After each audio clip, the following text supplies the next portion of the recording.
Pandian store சீரியல்ல இந்த சரவண கொஞ்சம் கூட எதையுமே நினைச்சு பார்க்காம அஞ்சலிக்கு மெசேஜ் பண்ணி நீ ஃப்ரீயா இருக்கியா பேசலாமா அப்படின்னு மெசேஜ் அனுப்பிச்சுக்கிட்டு இருக்கிறாப்புல வாய்ஸ் மெசேஜ். இதை நம்ம கோமதி பார்த்துடுறாங்க. பார்த்துட்டு நம்ம சரவணனை பிடிச்சி திட்டு திட்டுன்னு திட்டி விட்டுறாங்க. அதுக்கப்புறம் மறுநாள் காலையில எல்லாருமே சாப்பிட்றதுக்காக உட்காந்துருக்குறாங்க.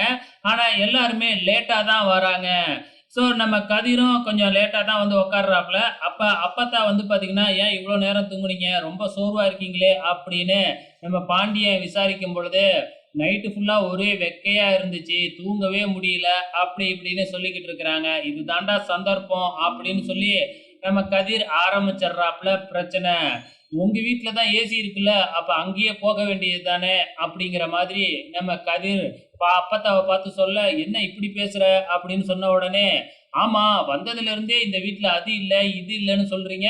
அந்த வீட்ல அந்த வசதி இருந்தது, இந்த வசதி இருந்தது." அப்படின்னு வந்து பார்த்தீங்கன்னா, எக்ஸ்ட்ரா நம்ம கதிர் பேச ஆரம்பிக்கிறாப்புல.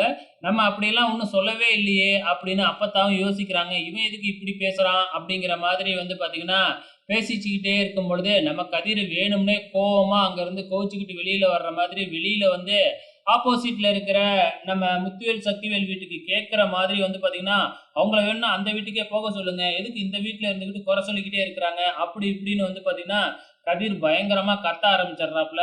இப்ப வந்து பார்த்தீங்கன்னா, எல்லாருமே வெளியில வந்துடுறாங்க. 2 வீட்ல இருந்து எல்லாருமே வெளியில வந்து கதிர் பண்ற டிராமா வந்து பார்த்தீங்கன்னா, யாருக்கும் ஒண்ணுமே புரியவே இல்ல. ஆனா நம்ம முத்துவேலுக்கு மட்டும் நல்லாவே புரிஞ்சிருச்சு.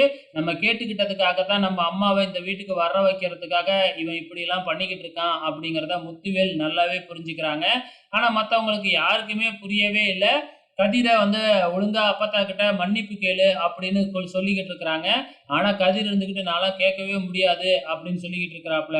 "உனக்கு நான் இங்க இருக்கிறதுக்கு பிடிக்கலல்ல, அப்பனா நான் எங்கேயாச்சும் போயிடுறேன்" அப்படின்னு அப்பத்தா கிளம்புறாங்க. உடனே சக்திவேல் ஓடி போய் அவங்க கால்ல விழுந்து, "நான் பேசினதெல்லாம் மன்னிச்சிருமா.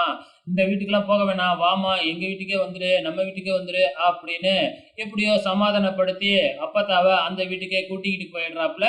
ஸோ நம்ம கதிரோட பிளானும் சக்சஸ்ஸு. ஸோ நமக்காக தான் இத பண்ணியிருக்காப்புல அப்படின்னு முத்துவேலுக்கும் நல்லாவே புரியுது. இனி என்ன நடக்கும் அப்படிங்கிறத பொறுத்திருந்து பார்க்கலாம்.